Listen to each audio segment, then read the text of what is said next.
Well, there's no other way to put it. Chase Claypool's in big trouble. Sports Talk Chicago, here with Jon Zaghloul. Appreciate you tuning in. Subscribe to the channel for more Chicago Bears content. Hit that like button. Follow us all over at Sports Talk Chicago. And help out our sponsor, Amish Country Farms in Orland Park. Chase Claypool is already on the chopping block, in my opinion. I'm happy he's here. I'm happy that he could be a number 2 or at least a number 2B wide receiver. Those things I like. But I don't like the fact that last year he sucked. I don't like the fact that the Bears essentially gave up a late first-round pick for him. And now I don't like the fact that, according to new reports, some of the locker room are frustrated with Chase Claypool. Right now.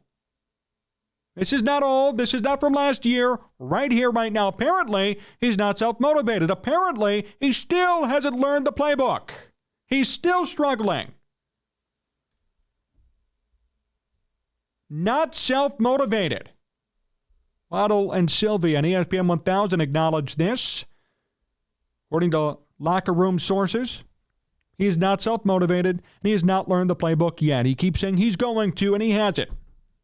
According to reports, this is even more discouraging since he has plenty of reasons to be motivated because it's a contract year for him.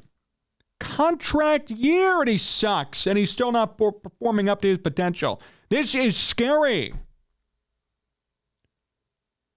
Maybe part of it's my fault. I put a lot of trust into Claypool considering his past and considering the fact that he didn't need to be the number 1 guy. DJ Moore's here, not as much pressure, not as much coverage from defenses. Probably could ball out and have a decent year as a number 2A or 2B wide receiver. I guess I'm wrong. I guess I put too much faith in him and too much trust in his ability because guess what? He doesn't even want to learn the damn playbook.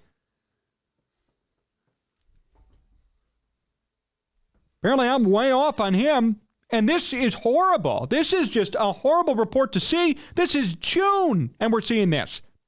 And this is a continuation from what happened last year.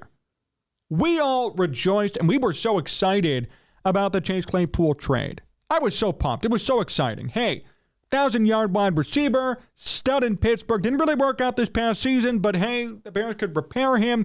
There was a weird quarterback situation in Pittsburgh. They were screwing Mitch Trubisky again, amongst other things.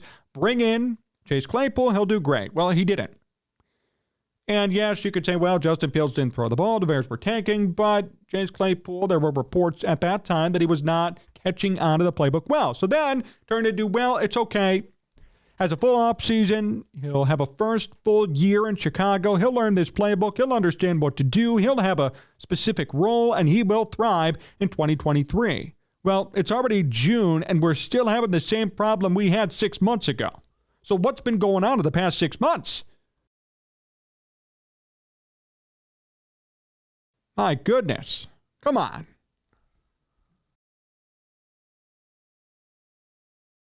I love this quote. This is an article from Sports Mockery. It appears some people inside Hallis Hall are already getting annoyed by Claypool, too.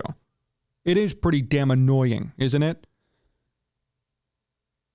It's very annoying.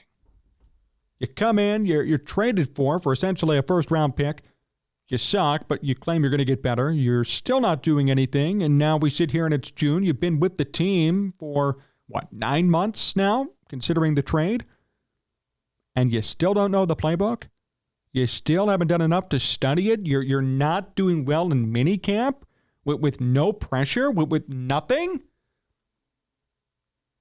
And now there's a lack of self-motivation. This is turning into a headache for the Bears. And it's turning into a headache, frankly, for Justin Fields and for this offense. They were counting on him. Really, they were. Supposed to be a 2A, 2B wide receiver with the acquisition of DJ Moore. He was supposed to play a big role on this team this year, and I'm not saying that it's impossible for him to turn it around, but right now it's not looking too good. This article goes on to say Chase Claypool can't afford a sense of entitlement simply because the Bears traded a second-round pick for him. Well, that is looking more and more like a miscalculation. Ryan Poles isn't about to compound one mistake with another by handing him a lucrative contract extension. If he doesn't earn his keep on this roster, he could find himself out of a job next offseason with a bad reputation following him out the door. What an article. What a comment there to end. Yes, exactly. This does not behoove Claypool in any which way. That's another reason why I was excited. Hey, contract year, wants to get paid. Got traded last year, kind of a bad reputation already. Hey, here's my chance, if I'm Chase Claypool, to turn in a nice productive season. Maybe 900 yards, 2A, 2B wide receiver. Hey, I did great with Justin Fields. Here's what I did. Pay me money. Instead, it's, I don't even want to play. I'm not interested. I'm not motivated. I'm not in the mood to do this today.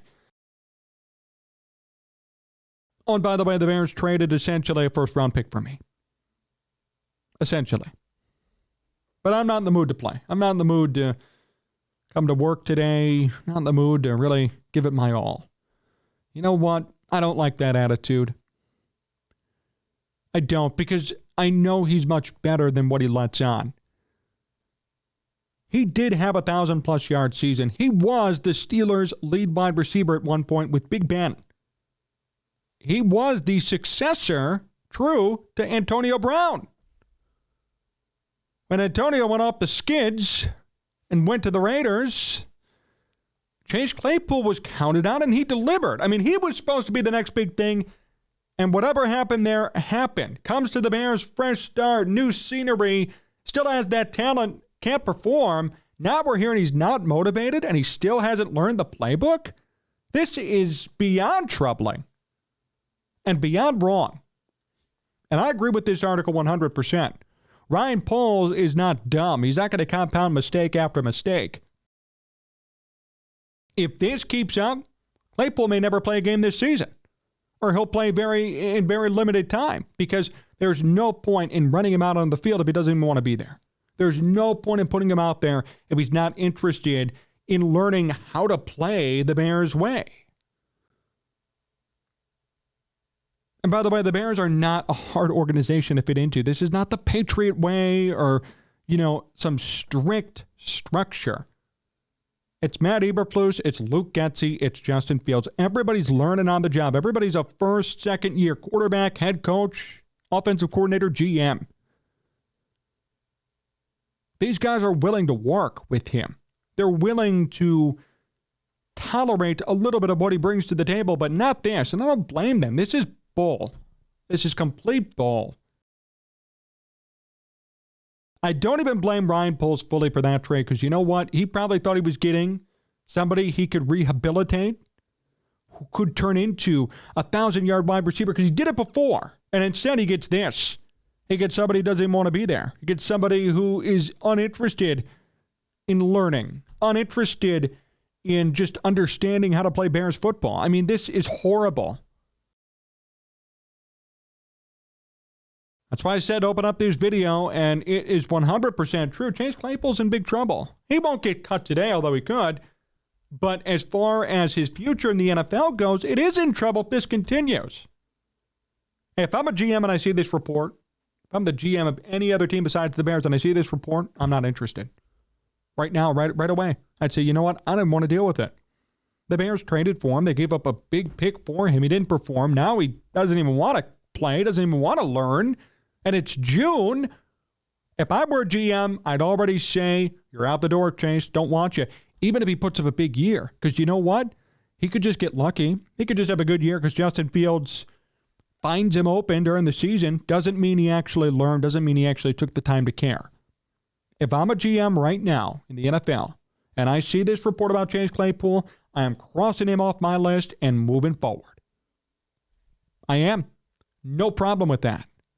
It's not like he's a household name. It's not like somebody where I need to worry about catering to his ego. It's not a T.O. It's not a Jerry Rice. It's not a Larry Fitzgerald. It's Chase Claypool. I could find 50 other Chase Claypools somewhere come next year. Or I could draft somebody who's going to be hungry and motivated enough to play and actually learn. He has no business feeling this way. He has no business being this way. And he is digging his own football grave by doing it. This is concerning. This is troubling. This is wrong. And if I'm the Bears, I'm taking note today because guess what? If this continues, he should not suit up one game in 2023. Thanks for watching today's show here on Sports Talk Chicago. Appreciate you tuning in. Subscribe to the channel for more fiery Bears content. Big thank you to John Meadows directing and producing, all of you for tuning in, and also to Amish Country Farms for being our great sponsor. So long, everyone.